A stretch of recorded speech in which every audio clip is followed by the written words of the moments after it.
I'm Jake Marvel, the UC Javits chaplain, here with a message for the second Sunday after Easter. The reading this morning comes from the 24th chapter from the Gospel of Luke. This happens, actually it's the same day that Jesus was raised from the dead, but in our rotation we put it a couple weeks later. Last week we heard about the story of Thomas, who really didn't quite believe the disciples' story. And in the same kind of vein, we have today's story, some other disciples who had heard the story of Jesus coming from the dead, but they didn't know what to believe. It didn't seem quite true.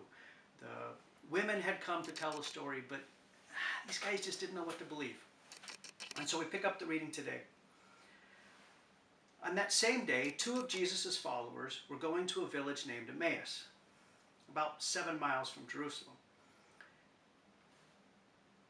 They're doing what a lot of people do under crisis, under stress. The world is collapsing around them and they decide, let's just take a walk, maybe see if we can make some sense out of this. Go for a walk, they're talking with each other. Not a bad way to deal with stress. And as they were talking to each other about all the things that had happened, they were talking and discussing, Jesus himself drew near and walked alongside them. They saw him, but somehow they did not recognize him. Jesus said to them, "What are you talking about to each other as you walk along?" Here we have God, the inner teacher, who shows up. They don't recognize him. How many times do we, in the course of our lives, encounter God, but we just don't recognize that that's what's happening? So they stood still with sad faces, and one of them, named Cleopas, asked him, "Are you the only visitor in Jerusalem who doesn't know the things that have been happening here in these last few days?" "What things?" Jesus asked. I love the humor there. Jesus is probably the only person in Jerusalem who knows really what's been going on. They answered him, "Well, the things that happened to Jesus of Nazareth. This man was a prophet and was considered by God and all the people to be powerful in everything that he said and that he did. Our chief priests and rulers handed him over to be sentenced to death, and he was crucified. And we'd hoped that he would be the one who was going to set Israel free. And then, beside all that, it's now the 3rd day since it's happened, and some of the women from our group surprised us this morning. They went to the tomb at dawn, but they couldn't find his body. They came back saying that they'd seen a vision of angels who told them that he is alive. Some of our group went to the tomb, and they found it exactly as the women had said. They didn't see him." And then Jesus said to them, "How foolish you are and how slow you are to believe everything the prophets had said. Was it not necessary that the Messiah suffer these things and then enter his glory?" And Jesus then explained to them what was said about himself in all the scriptures, beginning with the books of Moses and the writings of all the prophets. Now they came near the village to which they were going, and Jesus acted as if he was going to keep going further, but they held him back and they said, "Stay with us. The day is almost over. It's getting dark." So he went in to stay with them. He sat down to eat with them, and he took bread. And he said the blessing, and he broke the bread, and he gave it to them. And their eyes were opened, and they recognized him, but he disappeared from their sight. And they said to each other, "Wasn't that like a fire burning in us when he talked to us on the road and explained the scriptures to us?" They got up at once and went back to Jerusalem, where they found the 11 disciples gathered together with others, and they said, "The Lord is risen indeed. He's appeared to Simon." And so these 2 explained to them what had happened on the road and how they had recognized the Lord when he broke the bread. This is the word of the Lord. Thanks be to God.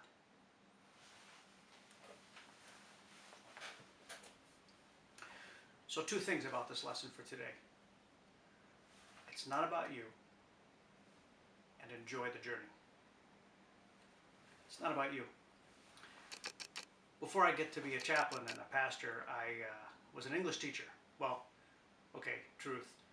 I was trained to be an English teacher. I never got a job doing it. But I got the training.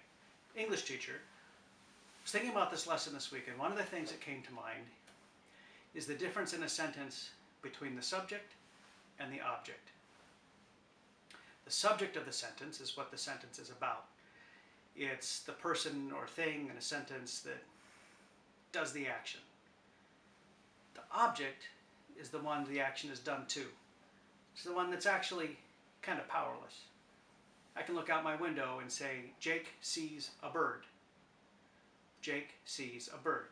The subject, Jake. The object, the bird. I have control over what I can see out that window. I was thinking about this when I was looking at the lesson and thinking about why did Jesus disappear as soon as he had broken the bread? As soon as the disciples knew who he was, Jesus disappeared. I think one way to think about this is that they recognized in that moment that they're not the subject of this conversation. They're not the subject of this story. They're not the subject of the sentence. They're not the subject of what happened on Easter. The subject is Jesus.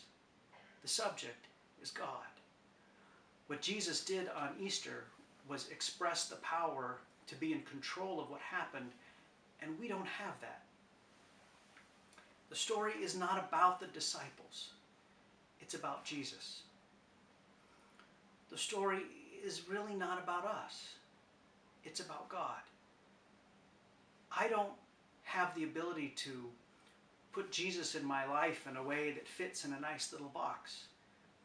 I'm a part of Jesus' story, not Jesus a part of my story. It's a subtle difference, but one that's, I think, very important and actually pretty valid right now, because it has to do with control. Now, I've been on isolation this week. A week ago, I had symptoms of COVID-19. I tested negative. I'm fine.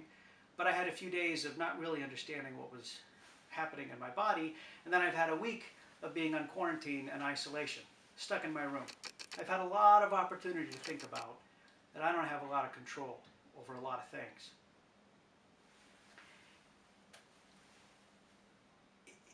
If the disciples were the subject of the story, then they get to choose what the story's about. But they're not the subject. They don't have control. They cannot control the moment that Jesus reveals himself to them. They can't control him. He disappears. That lack of control is actually quite challenging for a lot of people. I think if you look what's happening in our newspapers and what's happening around our country this week, there are a lot of people who are not comfortable not having control over what's happening, either with the virus or with the amount of freedom they have in their lives or their ability to move around. That lack of control is something that people just don't like. But as people of faith, it's something we should be kind of used to. We follow an all-powerful God who is in control, and we're not. People of faith should be familiar with this. We don't have to like it, but not having control is part of what it means to be a disciple. So I said this was about two things. One, it's not about you. Second, enjoy the journey. Journey. I might be pushing the text just a little bit. Luke doesn't necessarily make a lot out of the fact that the disciples right now are traveling.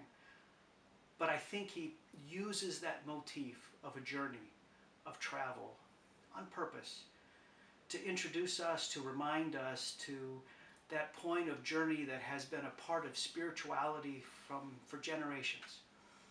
Many people think about their spiritual lives as one of a journey. There are things that happen on a journey. A good guide on a journey works with us, doesn't do the work for us, but travels together with us on a journey. And I think that's the model that God uses, and certainly Luke is thinking of here. Jesus doesn't heavy-handed tell them how wrong they are and force them to believe something different. He's gentle with them. He's kind with them. He asks questions. He doesn't immediately reveal himself or them to be idiots or him to be powerful. He's gentle and calm and compassionate with them. I live up in the Adirondacks.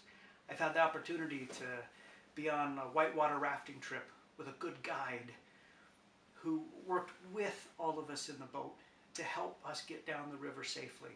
Didn't tell us exactly what to do all the time, but guided us and helped us find our way down. A good guide up in the mountains, either fishing or hiking, knows how to get you on your journey and travels with you on the journey. It's different than a map or an app that tells you where to go. A guide is a personal relationship with somebody that travels with you. It's an image that we've used for generations to talk about spirituality, and I think Luke intentionally does here. It's a little hint that they were traveling from one city to the next, but it adds a dimension to the story to remind us our lives are like a journey.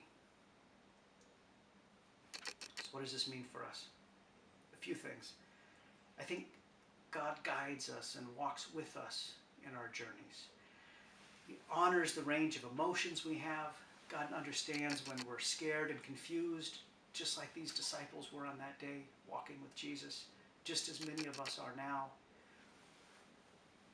And a good guide and a journey, you don't always know, I don't always know where I'm going on a journey, but the guide does. Faith is like that. It's following without knowing exactly where I'm going. It's trusting that God's journey is better than anything I could come up with on my own. And then about God being the subject and us not really having control. I've been reminded several times in the last few weeks of the serenity prayer. God, grant me the serenity to accept the things I cannot change, the courage to change the things I can, and the wisdom to know the difference.